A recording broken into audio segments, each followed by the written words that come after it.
Good morning all of you. Technology और finance की हम इस यूट्यूब चैनल पर चर्चा करते हैं और टेक्नोलॉजी फाइनेंस फाइनेंशियल एडुकेशन पर आज का वीडियो बेस्ड है। सबसे पहले वीडियो स्टार्ट करने से पहले मैं आपको यहां शेयर करना चाहूंगा, डिस्क्लेमर ये है कि कोई भी फाइनेंशियल डिसीजन लेने से पहले आप अपने फाइनेंशियल एडवाइजर से भी कंसल्ट कर लें। और आज का वीडियो मैं अपने एक्सपीरियंस और पॉइंट ऑफ व्यू और जो भी हम इस पे फाइनेंशियल एडुकेशन के कंटेंट लेकर आ रहे हैं, फ्री कंटेंट, जिससे फाइनेंशियल इंडिपेंडेंट आप बन पाए, ये इस यूट्यूब चैनल के विजन में एक इंपॉर्टेंट विजन है।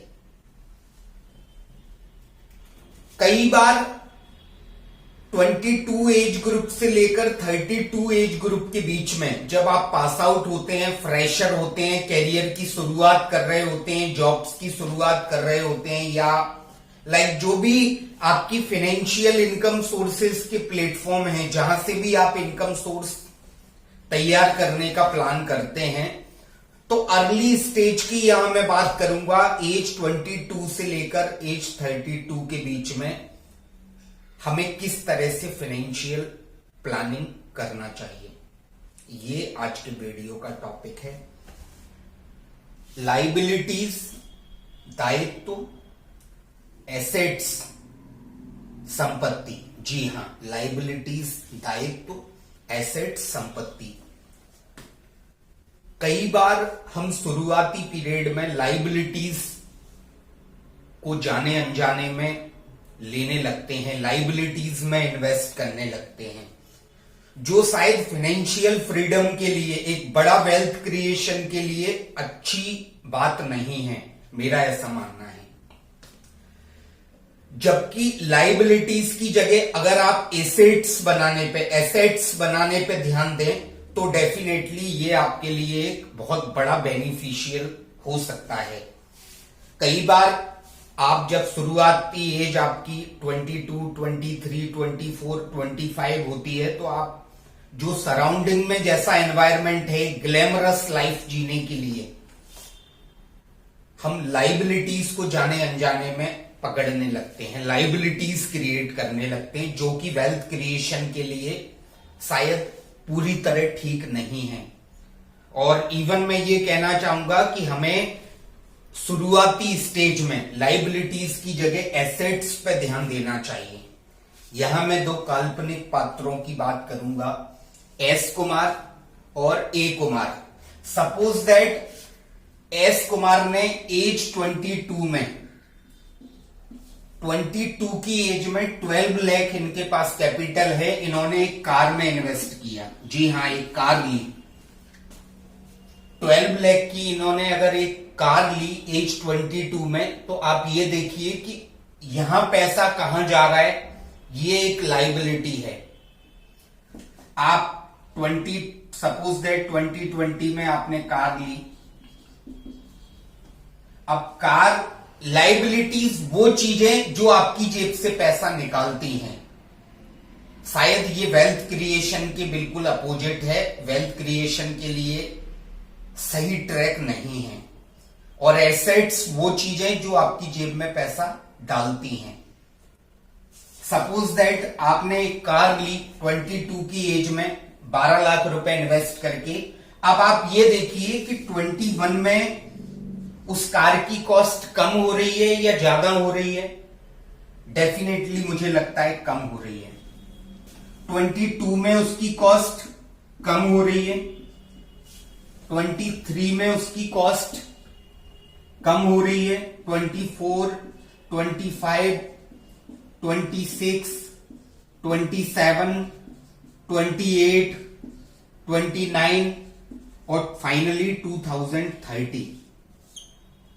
आप ये देखिए कि आपके पास, जब आप आज से 10 साल बाद आपकी फैमिली को, अगर आपके पेरेंट्स को, आपकी वाइफ को, आपके चिल्ड्रन को अगर कैपिटल की जरूरत है, तो आप ये देखिए कि कितना कैपिटल आपके पास 2030 में होगा।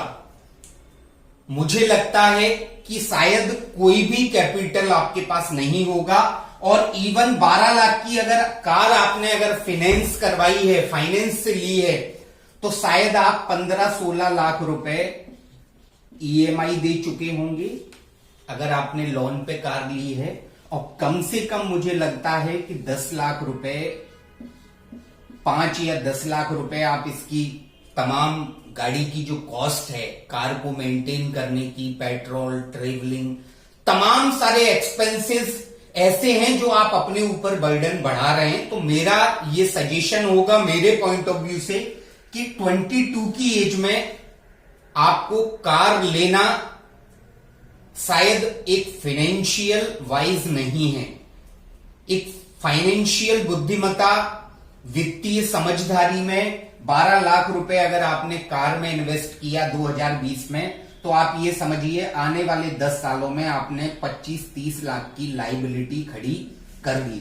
और सपोज दैट जब 2030 में आपकी फैमिली को, अगर आज से 10 साल बाद जब आप मैरिड होंगे, आपके बच्चे होंगे, तो आप ये देखिए आपके पास कितना अमाउंट है। मुझे ये लगता है आपके पास होगा तो केवल और केवल लाइबिलिटी, उसमें पैसा लगाना।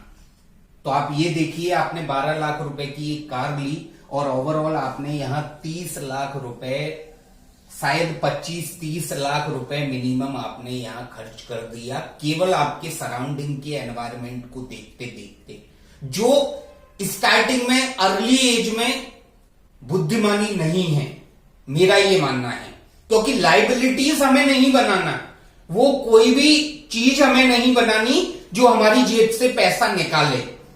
तो मैं अगर यहां एस कुमार ने 12 लाख रुपीस का इन्वेस्टमेंट किया, तो आप ये देखिए 10 साल बाद उनके पास क्या रहा, कुछ भी नहीं, केवल एक लाइबिलिटी जो हर दिन पैसा जेब से निकालेगी। और इस तरह से आप फाइनेंशियली फ्रीडम कभी भी हासिल नहीं कर सकते।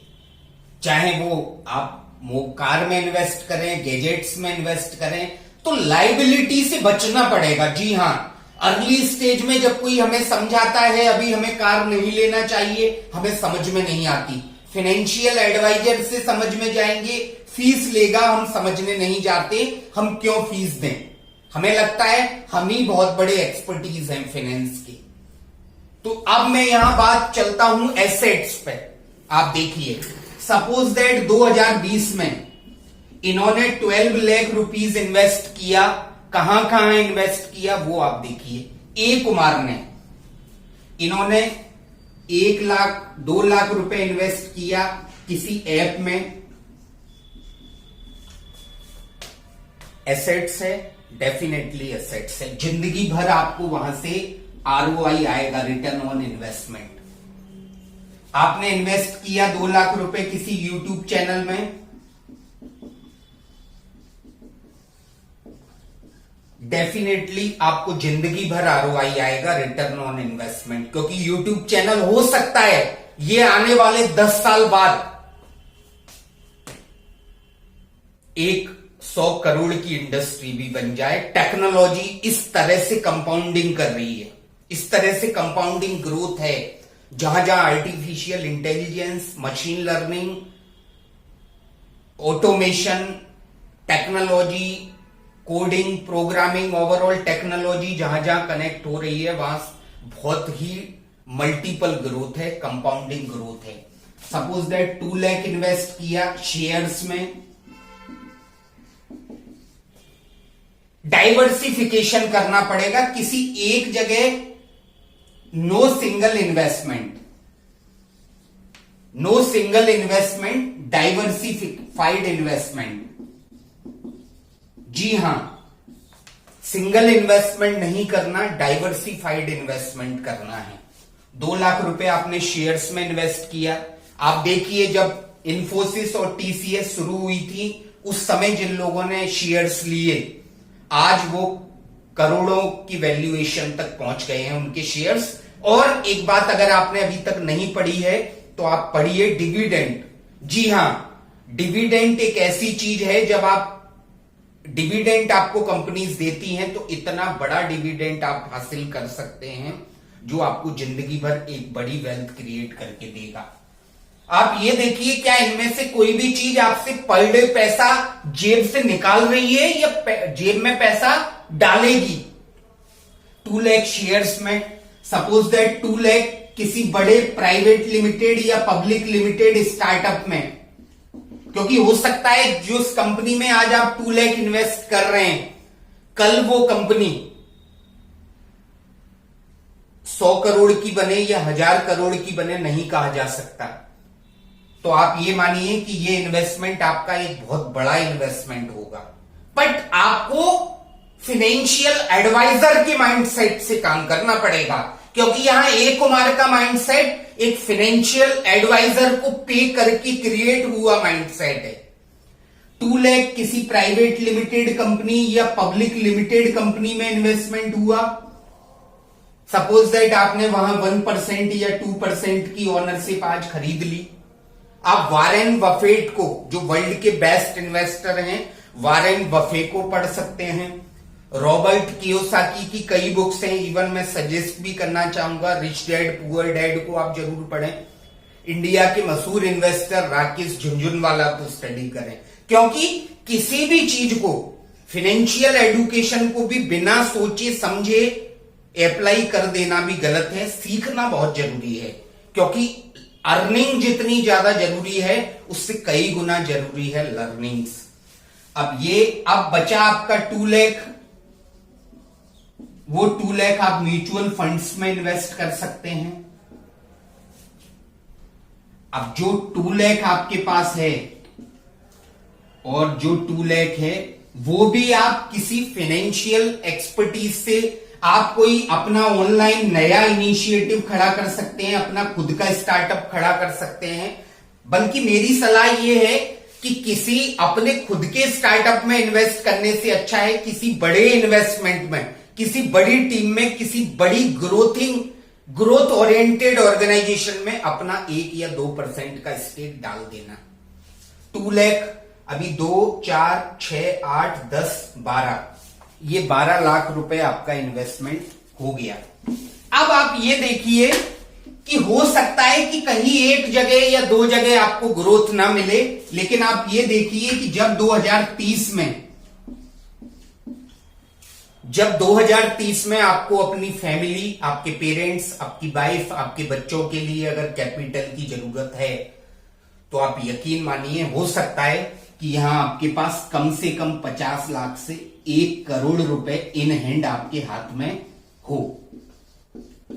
और सबसे बड़ी चीज, ये आने वाले 10 साल में और कंपाउंडिंग ग्रोथ करेगा। क्या पता कि और 10 साल बाद ये पैसा 1 करोड़ की जगह 10 करोड़ हो। तो ये फाइनेंशियल एजुकेशन का बहुत बड़ा सीरीज। एस कुमार ने 12 लाख रुपए कार में इन्वेस्ट किया, आने वाले 10 सालों में 30-35 लाख रुपए लगा दिया।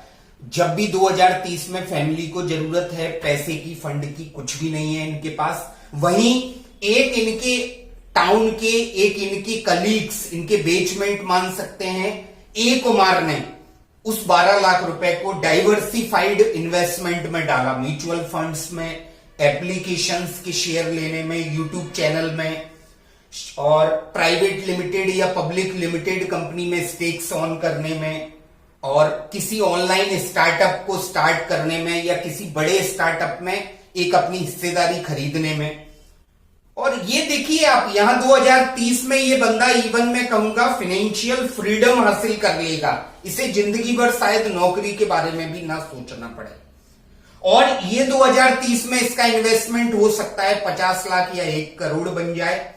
और आने वाले 10 साल में मैं आपको फिर कह देना चाहता हूं, एस कुमार का पैसा उन्होंने गलत इन्वेस्ट किया अपने माइंडसेट से, लेकिन ए कुमार का यही पैसा 2040 तक, जब कंपाउंडिंग इफेक्ट इस पे काम करेगा, कंपाउंडिंग ग्रोथ से चलेगा, तो ये पैसा हो सकता है 2040 में 10 करोड़ या 100 करोड़ भी बन जाए।